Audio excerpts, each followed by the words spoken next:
Tengo el gusto y el honor de presentar al doctor Guillermo Monsalve Duarte, que muy gentilmente hoy nos va a llevar de la mano en neuromodulación en psiquiatría. El doctor Guillermo Monsalve Duarte es médico de la Universidad Industrial de Santander, neurocirujano de la Universidad Militar Nueva Granada y especialista en neurocirugía funcional y estereotáxica de Cleveland Clinic y de la Universidad de Cincinnati. Él trabaja actualmente en la Clínica Nueva, coordinando todo esto que es un campo nuevo para nosotros y espero, por lo menos yo, aprender bastante hoy. Doctorcísimo Monsalve.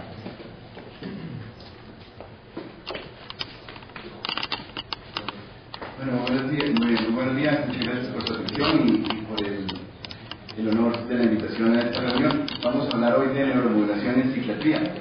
Vamos a mirar a qué se refiere a neuromodulación y qué podemos ofrecer en el campo de psiquiatría desde el punto de vista de neuromodulación quirúrgica. ¿A qué se refiere la neuromodulación? La neuromodulación en general es la modulación de las funciones celulares de las neuronas. Esto lo podemos hacer con farmacología, con medicamentos, o lo podemos hacer con otras estrategias terapéuticas. En este caso, básicamente es electricidad. Vamos a manejar la función neuronal, la función del sistema nervioso central y periférico a través de la electricidad. Vamos a entregar señales eléctricas cerca de las neuronas en los circuitos neuronales y vamos a modular esa función neuronal y el circuito que está implicado. En psiquiatría, ¿qué podemos ofrecer o qué podemos pensar del campo de la neuromodulación? Del campo de la neuromodulación eléctrica.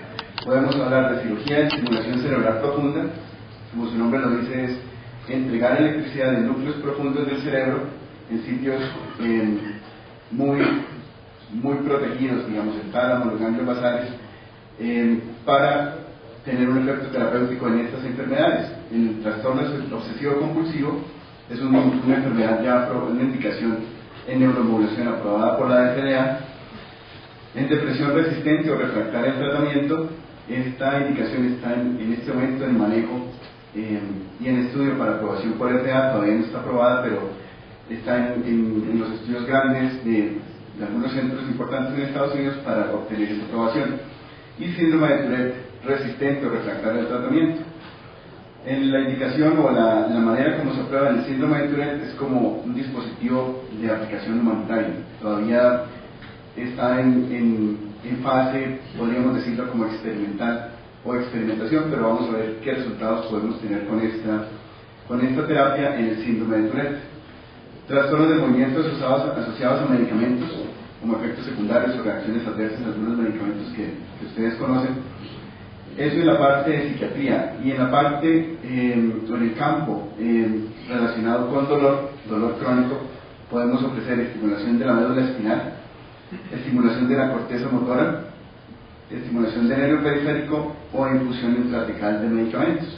Básicamente para dolor estaríamos pensando en opioides o en medicamentos relacionados a opioides.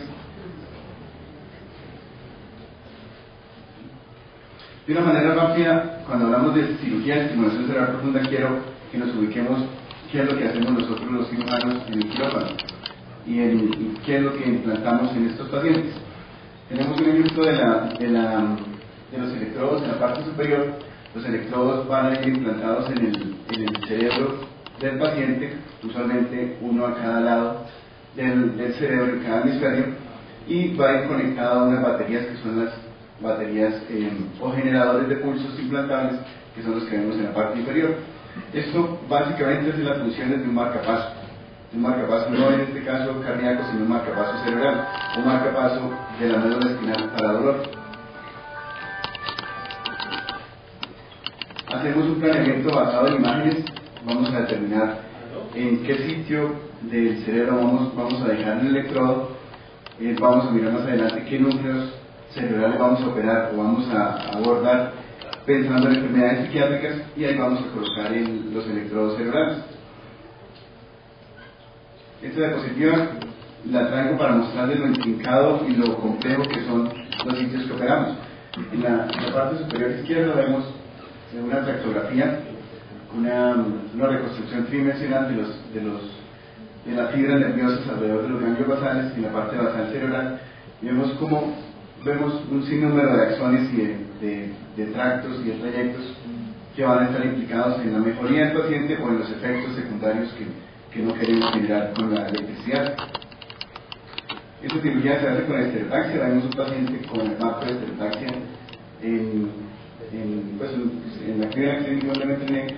Estamos marcando la piel, el paciente se posiciona en la sala de cirugía, el paciente durante la cirugía está despierto, obviamente sin dolor, pero va a poder hablar y expresar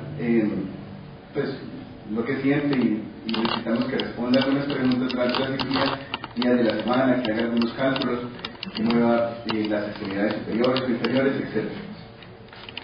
Una fotografía mostrando la disposición del quirófano. Vemos en el brazo en seno, en el fluoroscopio, vemos en la mitad, vemos el marco de estereotaxia y la cabeza del paciente.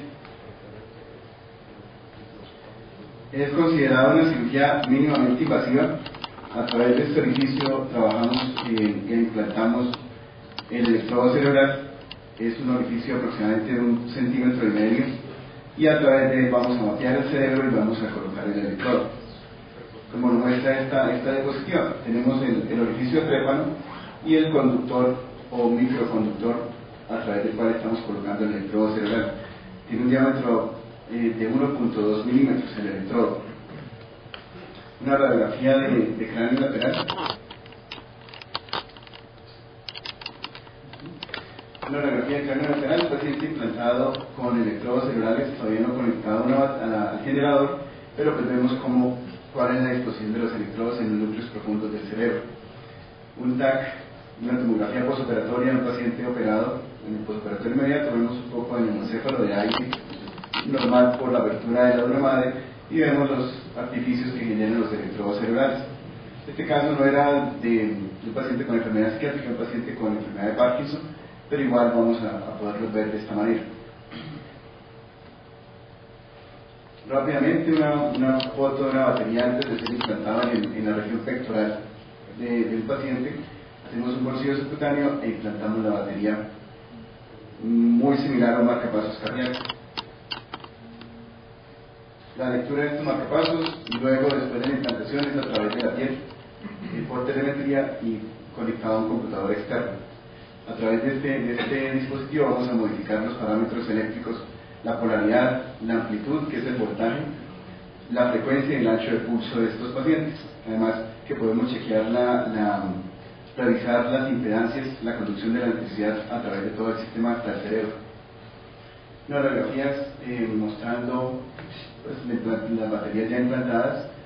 Este paciente tenía 2 baterías, una en cada lado de la región pectoral, las vemos acá, conectadas hacia arriba, hacia los electrodos cerebrales. La radiografía lateral del tórax, vemos aquí en la región subfacial las baterías de este paciente. Bueno, entrando un poco más en el tema y hablando ya del tema que nos concierne hoy, hablemos del trastorno obsesivo compulsivo, que es la enfermedad en este momento aprobada por la indicación de estimulación cerebral profunda en psiquiatría, aprobada por la FDA. Les traigo este reporte de la revista europea de neurociencias, publicada en el 2010, el doctor Dworkin y su grupo, en el cual habla de las características del comportamiento compulsivo de revisión mediado por el núcleo accumbens y la corteza orbitofrontal. Todo lo que hacemos en la clínica tiene una base básica, y a esto me refiero también a esta diapositiva. Todo lo que ya se sabía en la básica, a nivel de estudios animales y a nivel de estudios de imágenes, lo estamos pudiendo aplicar y aprovechar en la clínica a favor de los pacientes. ¿Por qué es importante nombrar el núcleo accumbens y la corteza orbitofrontal? Por la importancia que tienen para tratar a los pacientes con trastorno obsesivo compulsivo. Otro artículo, un capítulo de un libro, Estimulación cerebral profunda, el tratamiento del trastorno obsesivo compulsivo, del Dr. Dennis y Mantión, publicado en Progresos en Investigación Cerebral en el 2009. Ellos muestran, ya como ustedes pueden ver, realmente nuestro medio es algo, digamos, nuevo, pero a nivel mundial, desde el 99 se ha venido trabajando y hablando de estos temas.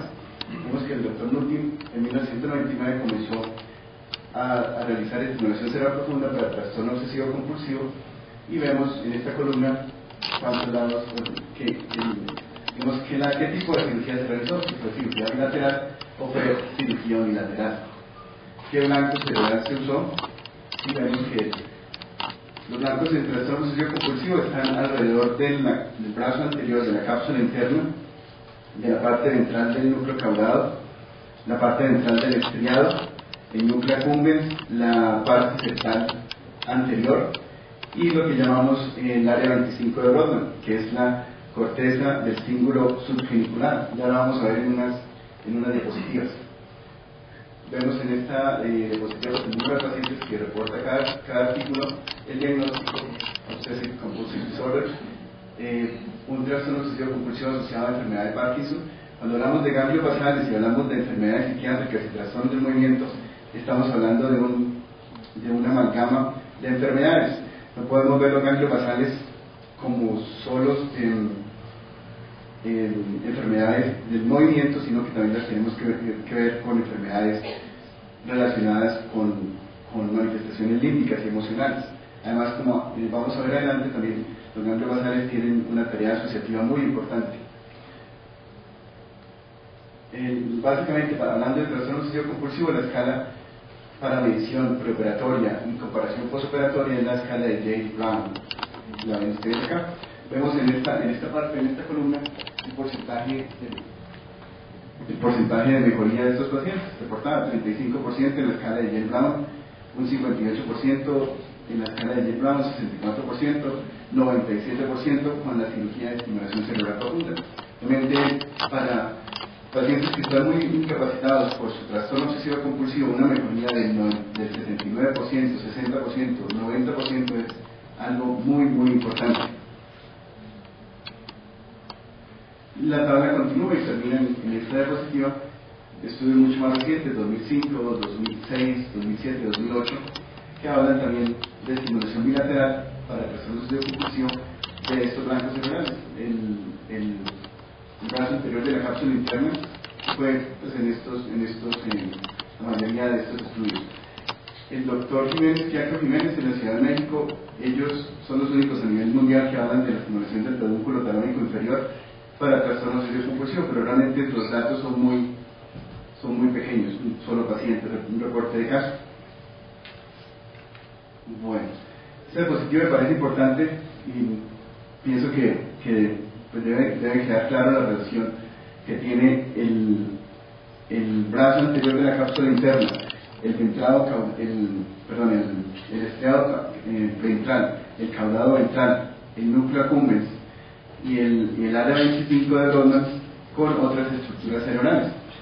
Básicamente, cuando operamos un paciente, vamos a estimular eléctricamente el cerebro de un paciente para trastorno obsesivo compulsivo, estamos hablando de esta área. Este es nuestro blanco cerebral, o alrededor de esta área que estamos fijando nuestro objetivo quirúrgico. Esta área, como ven, tiene unas relaciones muy importantes con el tálamo medial, el tálamo de la línea media, y el tálamo medial dorsal. Eso es importante porque a veces se pudiera pensar que estimulando el tálamo también pudiéramos mejorar los pacientes con trastorno obsesivo compulsivo, y de hecho no es una mala idea porque todo esto está relacionado. Esta área está relacionada con el tálamo de la línea media y el tálamo dorsal, así como la sustancia negra, el área tegmental ventral, la amígdala, el hipotálamo, el núcleo subtalámico, el núcleo de Raffet, el núcleo pedúnculo continuo. Estas relaciones son bastante importantes. Y hacia arriba, hacia la corteza, encontramos una relación bastante importante con la corteza orbitofrontal, con la corteza prefrontal, con la corteza del cíngulo anterior dorsal, que es esta, y la corteza prefrontal dorsal. Todas estas estructuras tienen relación y tienen importancia en la fisiopatología del trastorno obsesivo compulsivo. O sea que si vamos a estimular esta área, indirectamente estamos afectando y estamos estimulando y alterando las demás áreas cerebrales. Bueno, eso pues, de manera rápida en el trastorno obsesivo compulsivo. Hablando de depresión resistente, el blanco no cambia. la estructura anatómica es muy similar. Encontramos este artículo de estimulación cerebral profunda de la neurología a la psiquiatría, y realmente es la verdad, es lo que ha pasado. La cirugía de estimulación cerebral profunda nació tratando de mejorar a los pacientes con trastornos del movimiento, básicamente enfermedad de Parkinson. Se ha venido haciendo a nivel del mundo aproximadamente unos 15, 20 años este tipo de cirugía para enfermedad de Parkinson, y ya se conoce muy bien cuál es la indicación exacta para este tipo de cirugía en trastornos del movimiento. Ahora lo que estamos haciendo es tratando de expandir el campo hacia la neurología, hacia la psiquiatría, de la neurología a la psiquiatría. Como les comentaba anteriormente, los ganglios basales no son solo movimiento. Encontramos en los ganglios basales un circuito motor. Vemos aquí el hipotálamo, el globo palio externo, el globo palio interno, el núcleo subtalámico, el tálamo y la relación que tiene con la corteza cerebral. Eso hablando del circuito motor. Hablando de la función asociativa de los ganglios basales y la corteza cerebral, lo mismo. Encontramos una función muy importante de la corteza cerebral, el tálamo, que también sigue estando allí, los ganglios basales y el núcleo subtalámico. Y obviamente, yo creo que es lo que más nos interesa en esta charla, es el circuito límbico. Encontramos que el núcleo subtalámico tiene una función límbica también, los ganglios basales también tienen una función límbica importante, el tálamo y la corteza cerebral, como acabamos de ver, la corteza del cíngulo anterior. Esta corteza es el área 25 de Brodmann, que es la corteza orbitofrontal subgeniculada. Recordemos que esta es la rodilla del cuerpo calloso, y debajo inmediatamente está el área 25 de Brodmann. Por eso es importante tener esto en cuenta, porque cuando operamos pacientes de trastornos del movimiento, enfermedad de Parkinson, digamos, y el electrodo no queda bien colocado en el mejor sitio que se necesita, podemos tener efectos secundarios límbicos. Podemos tener un paciente con enfermedad de Parkinson operado con electrodos cerebrales profundos que desarrolle manía o hipomanía o depresión o incluso ideas suicidas por esta asociación y esta función muy importante de los ganglios basales. Y obviamente pues la mejoría motora que vamos a buscar siempre hablando de estos pacientes. Aquí tenemos una diapositiva que nos muestra qué tipo de intervenciones quirúrgicas se han hecho para alterar estas asas talamocorticales ganglios basales. ¿Y en qué enfermedades? En enfermedad de Parkinson pues tenemos la cirugía de estimulación cerebral profunda. Los blancos cerebrales no son motivo pues, de esta charla. El trastorno obsesivo compulsivo, se han realizado algunas cirugías ablativas como cingulotomía, la llamada psicocirugía, antiguamente pues practicada. Para el síndrome de Tourette también se operan las asas talamocorticales ganglios basales para mejorar a estos pacientes. La depresión, vemos que el área anterior, el área subgeniculada, el área del cíngulo tiene una importancia bastante grande en el tratamiento de la depresión. Y hablamos también de un tema bastante nuevo que es la adicción, pero pues la adicción no lo voy a tocar en esta charla. Una diapositiva que nos muestra eventualmente qué blancos cerebrales tendríamos para tratar enfermedades psiquiátricas, y vemos que son realmente bastantes. Vemos el área 25 de Brodmann, la cápsula interna anterior, el brazo anterior de la cápsula interna, el caudado ventral, el núcleo accumbens, el globo pálido interno, el pedúnculo talámico inferior, el núcleo lateral de la vénula, que realmente es muy poco conocido, y acá en esta parte pues podemos nombrar también los que están al lado derecho. Estimulación cerebral profunda en ensayos clínicos y en modelos animales de depresión, en la Revista Europea de Neurociencias en el 2010, el grupo canadiense, el Dr. Hamani y el Dr. Nobre. Ellos son muy importantes a nivel de trastornos del movimiento. Este grupo del Dr. Andrés Lozano en Toronto. Ellos nos muestran en esta revisión los resultados de la estimulación cerebral profunda para depresión. De manera rápida, vemos que hay algunos trabajos, el Dr. Lozano en el 2008, el Dr. Malone en el 2009, el Dr. Beverly en 2010, y vemos que los blancos son diferentes. El giro del cíngulo subgeniculado, que será el 25 de Brodmann, ellos reportan un 55% de mejoría de los pacientes con depresión medido en la escala de Hamilton. El número de pacientes realmente pequeño, pero pues no es despreciable. El seguimiento a 12 meses. La cápsula anterior, el Dr. Malone, era el blanco de la Cleveland Clinic, pues, el más trabajado en la Cleveland Clinic, en la cápsula anterior, con un reporte de 53.3% de mejoría en la escala de Hamilton, con unos 15 pacientes de estudio. El núcleo accumbens, 50% de mejoría y un estudio de 10 pacientes, un seguimiento de 12 meses. El núcleo pedófilo continuo, el doctor Jiménez en Ciudad de México, solo un paciente, realmente no hay datos conclusivos para reportar en la mejoría. Y el núcleo lateral anular, solo un paciente reportado en esta revisión. El uso de la estimulación cerebral profunda en el tratamiento de la depresión resistente, el doctor Malone. Vamos a ver cuál es el reporte en julio del 2010. Yo reporto en 17 pacientes, seguimiento 3 meses, 6 meses, 12 meses, y el último seguimiento que tiene un promedio de 37.4 meses, y una tasa de respuesta aceptable, 50%, 53%, 47%, y al último seguimiento 71%, que es bastante significativo, y una tasa de remisión de la depresión de 35, 29% a 41%. Eso es importante y es algo para tener en cuenta. Hay que tener en cuenta también, cuando hablamos de neuromodulación, estamos hablando de una terapia que a través del tiempo la podemos modular.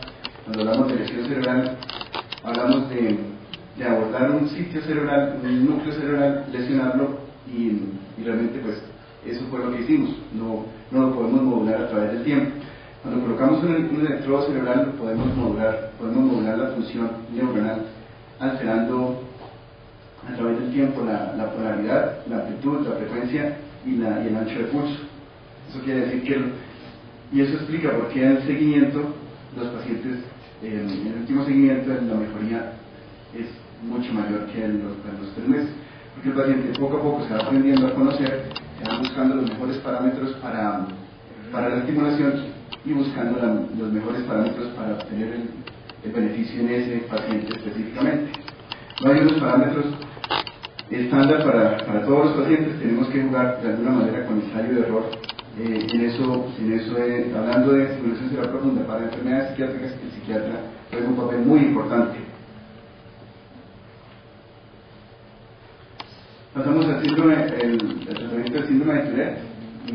Vemos reportes de cirugía de estimulación cerebral profunda, muy pocos pacientes, pero pues ya antes se han empezado a operar pacientes a nivel mundial con muy buenos resultados. Vemos este reporte en la Mayo Clinic, el doctor Saika, el doctor Kendall Lee, y lo que reportan es, ellos, hablando del síndrome de Tourette, ellos abordan o operan el núcleo centromediano parafascicular del tálamo. Reportan unos excelentes resultados, en promedio un 70% de mejoría en la escala de Yale Global Severity Scale, con un rango de 60 a 80%. Cuando los que hemos tenido oportunidad de ver pacientes con síndrome de Tourette, realmente vemos que muchos de ellos en grados severos están muy incapacitados, incluso alteran la dinámica familiar y pues están muy incapacitados como personas y como trabajadores. Una diapositiva que nos muestra un corte sagital del tálamo. Vemos el núcleo parafascicular, vemos el núcleo centromediano. Esos son los núcleos que se abordan para tratar el síndrome de Tourette, al menos por este grupo, el que reporta este grupo de la Mayo Clinic.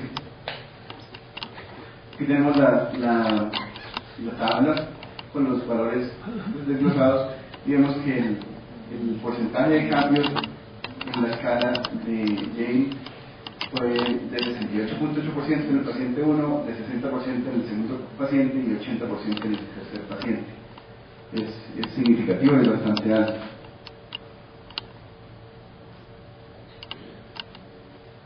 Antes de pasar al siguiente tema, voy a mostrarles un video que está en YouTube. Habla nos muestra la reacción o el resultado de un paciente operado con síndrome de Tourette y cirugía de estimulación cerebral profunda.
Pues pueden ver la magnitud, la mayoría de este paciente.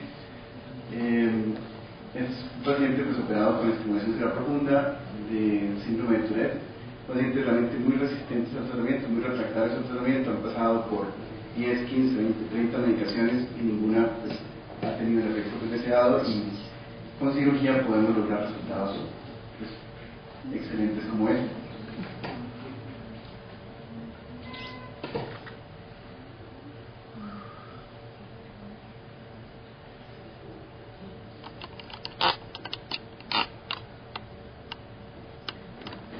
Pasando al tratamiento de los trastornos del movimiento asociados a los medicamentos, básicamente vamos a hablar de los trastornos o efectos secundarios crónicos de algunos medicamentos. Vamos a hablar de disquinesia tardía, distonía tardía, acatesia tardía, mioclonos tardíos, tics y temblores tardíos. Los tratamientos agudos, los síndromes asociados a algunos medicamentos agudos, realmente no, el objetivo no es tratarlos con cirugía, es retirar la medicación y pues, cambiar la medicación a otra con menos efectos sobre la parte motora. Y el síndrome neuroléptico maligno tampoco lo vamos a tratar con cirugía. Vamos a hablar básicamente de la disquinesia o distonía tardía. Aquí hay una lista grande de medicamentos que pueden tener efectos extrapiramidales y efectos secundarios sobre la parte motora. Disquinesia tardía, distonías tardías. Desafortunadamente hay algunos medicamentos que son muy comunes en el mercado que hacen o tienen el efecto de priming o imprinting. Con una sola dosis es suficiente para que en algunos meses, incluso años después, se pueda producir una disquinesia o una distonía tardía. Los más comunes y a los cuales debiéramos tratar de restringirlos al máximo es la metoclopramida y el haloperidol. Son excelentes drogas para sus indicaciones, pero pueden tener efectos tardíos a largo plazo, incluso reacciones muy severas que pueden terminar en cirugía cerebral. Un artículo que nos habla de estimulación cerebral profunda bilateral del globo pálido interno para tratar la disquinesia tardía. Es un artículo publicado en archivos de psiquiatría general en 2007 por el grupo del Dr. Daniel, y ellos hablan de una mejoría alrededor después de una evaluación doble ciega, una mejoría alrededor del 50% con un rango de 30 a 76% cuando se evaluó la escala de síntomas extrapiramidales de estos pacientes. Ellos concluyen que a pesar de ser un estudio de pocos pacientes, de no un seguimiento muy largo, puede ser un tratamiento que se puede considerar para tratar las disquinesias tardías refractarias al tratamiento. Aquí vemos la tabla del artículo, son 10 pacientes, no son muchos. Vemos la razón de tratamiento con los antipsicóticos, depresión, esquizofrenia, la duración de la disquinesia tardía en años, 2 años, 6 años, 9 años, 1 año, 4 años, 10 años, y la duración del tratamiento antipsicótico antes de la disquinesia tardía, 3 meses, 5 años, 4 meses, 20 años. Como vemos, los tiempos son bastante variables. Y vemos aquí en general cuál es el tratamiento para el tratamiento de la disquinesia tardía en estos pacientes: trexpinilo, tetrabenazina, trexpinilo, baclofen. Y vemos que medio en la escala de síntomas extrapiramidales, vemos que antes de la cirugía el paciente tenía alrededor de 70 en esta escala, y 3 meses después vemos la reducción significativa de esas escalas después de la cirugía. Y medido en la escala de movimientos de trastornos del movimiento, vemos que también hay una reducción importante después de la cirugía a los 3 meses y a los 6 meses. Después de la cirugía, estos pacientes suspendieron o disminuyeron la dosis de los medicamentos que estaban indicados para la disquinesia tardía, disminución de trexpinil, de la tetrabenazina, como lo pueden ver en esta columna. Un estudio doble ciego, este es un reporte de un caso, pero estudiado doble ciego, de un paciente con disquinesia tardía tratado con estimulación cerebral profunda bilateral pálida, el pálido interno. Ellos reportan una mejoría en la escala de Burke-Fan-Martin-Dystonia Scale. Es una escala que básicamente lo que mide la distonía. Un paciente que tenía una disquinesia tardía de predominio distónico. Vemos, y en la escala de movimientos de trastornos del movimiento involuntario, vemos una reducción del 90.7% en la escala de Burke-Fan y el 76.7% en la escala de trastornos involuntarios del movimiento, después de la cirugía y después del estudio doble ciego. Vemos aquí,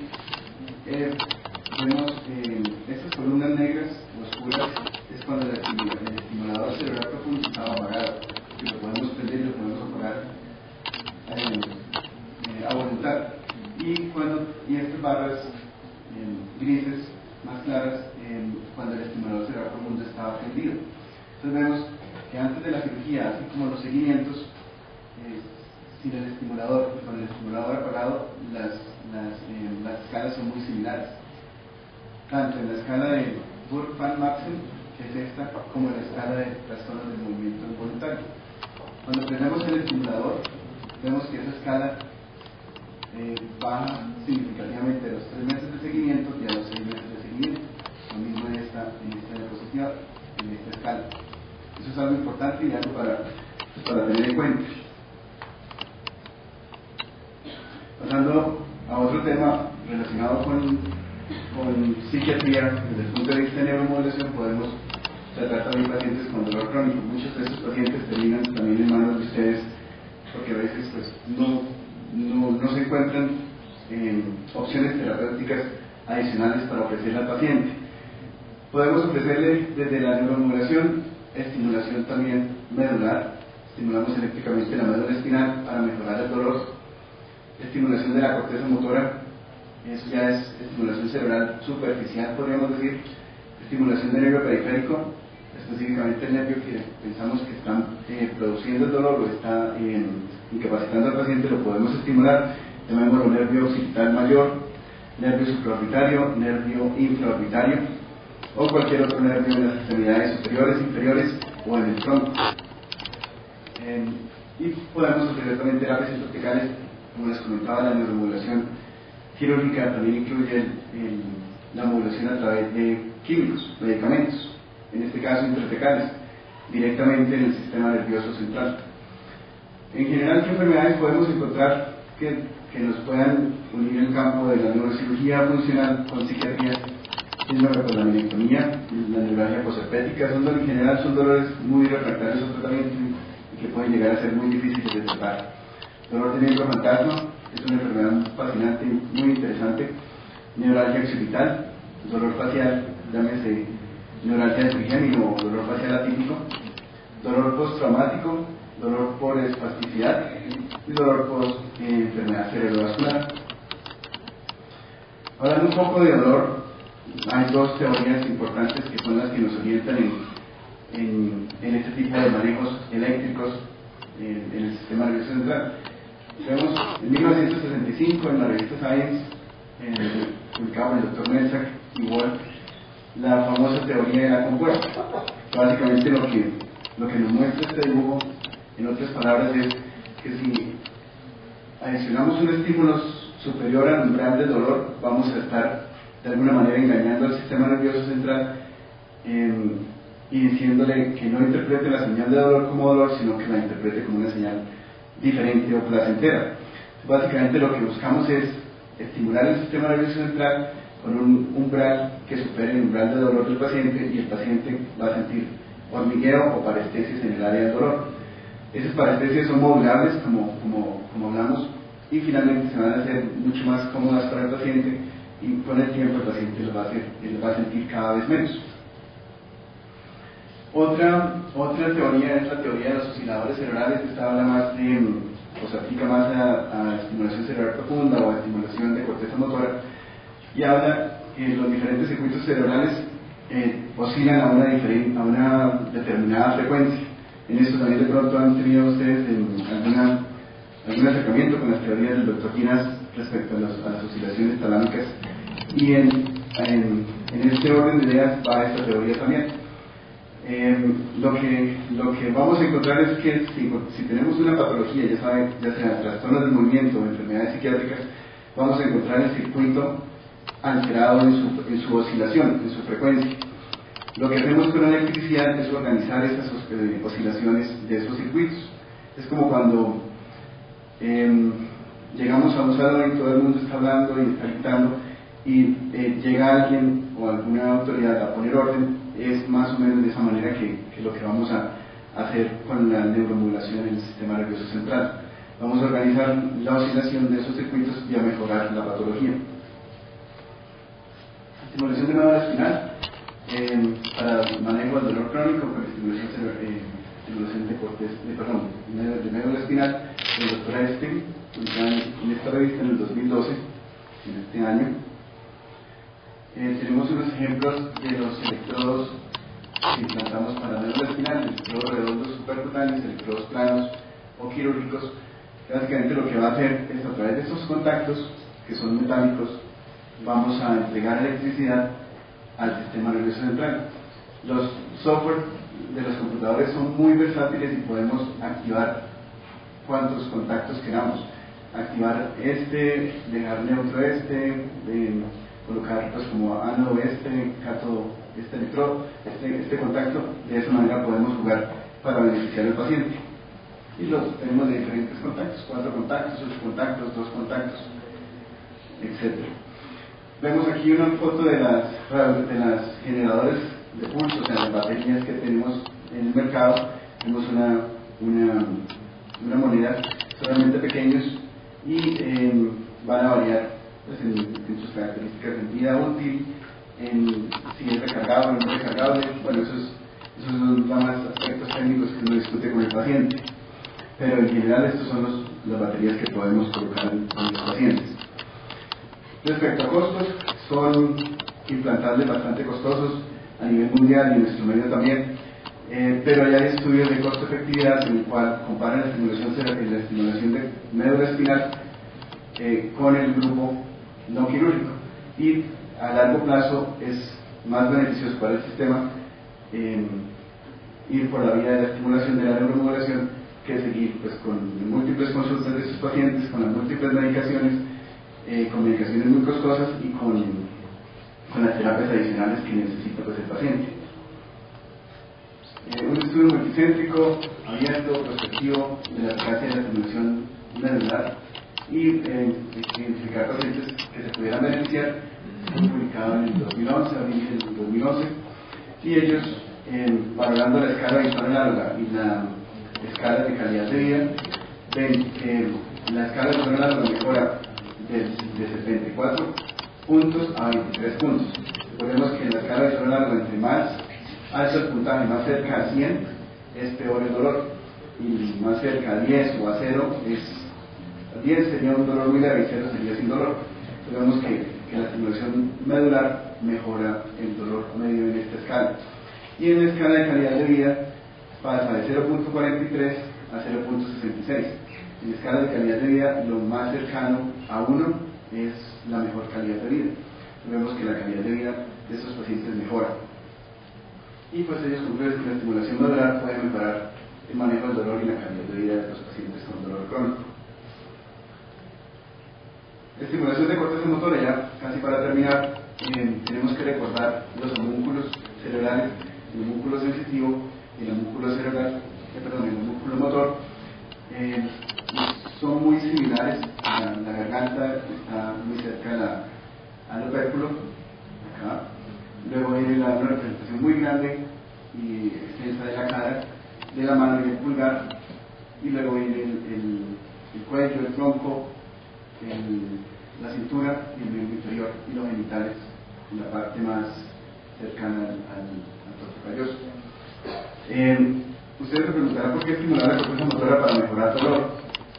Si nosotros revisamos en los animales, en los roedores, vamos a encontrar corteza sensorimotora, es una amalgama entre las dos cortezas, entre las dos funciones, motora y sensitiva. No la vamos a encontrar relativamente especializada como está en el humano. A nosotros todavía nos falta más evolución para poder tener mayor especialización en la corteza cerebral. De hecho la tenemos, pero todavía hay funciones en la corteza motora que son sensitivas y hay funciones en la corteza sensitiva que son motoras. Lo que hacemos es estimular. El nombre de estimulación de corteza motora es casi que es un slang, digamos, una expresión, porque realmente uno lo que busca en cirugía es estimular las dos cortezas, estimular la corteza motora y la sensitiva, para mejorar el dolor. Este fue el primer artículo a nivel mundial en 1991, el doctor Tsubokawa en Japón y su grupo estimularon crónicamente la corteza motora de un paciente con dolor talámico y encontraron que la mejoría era bastante importante del dolor. Y a partir de este trabajo empezaron a hacerse más trabajos en diferentes dolores o tipos de dolor con buenos resultados. Tengo un artículo publicado en esta revista en el 2000, estimulación de corteza motora en el tratamiento de dolor central y neuropático. Y ellos lo que van a encontrar es que la estimulación crónica de la corteza motora es un método efectivo en el tratamiento de ciertas formas de dolor refractario. Estimulación del nervio periférico, como les comentaba, cualquier nervio periférico es susceptible de estimulación. De hecho, cuando hacemos terapia TENS, lo que estamos haciendo es estimulación de nervios periféricos. Vemos un reporte de estimulación del nervio periférico occipital y trigeminal. Trigeminal se refiere a supraorbitario e infraorbitario para el dolor craneofacial. Experiencia y revisión de la literatura de una institución, el doctor Slavin, y ellos reportan que es un método seguro, efectivo para tratar dolores muy relacionados con ciertos nervios periféricos. Ejemplos de estos electrodos: un electrodo en el nervio supraorbitario derecho de este paciente, lo revertía el cráneo, un electrodo en infrarbitrario de este paciente por un dolor localizado en esa zona, y vemos también dolores bilaterales a nivel de la región frontal tratados con estimulación de nervios suprarbitrarios bilaterales. Y finalmente, terapias intratecales, pues básicamente estamos hablando de opioides, morfina y sus relacionados, entregados intratecalmente, directamente en el sistema nervioso central. ¿Por qué intratecal? Porque si diéramos esta medicación por vía oral, estaríamos dando unas dosis muy altas, estaríamos dando dosis de 100, 200, 300 miligramos de morfina al día, y entregándolo directamente al sistema nervioso central vamos a bajar alrededor de 1 a 100 esas dosis.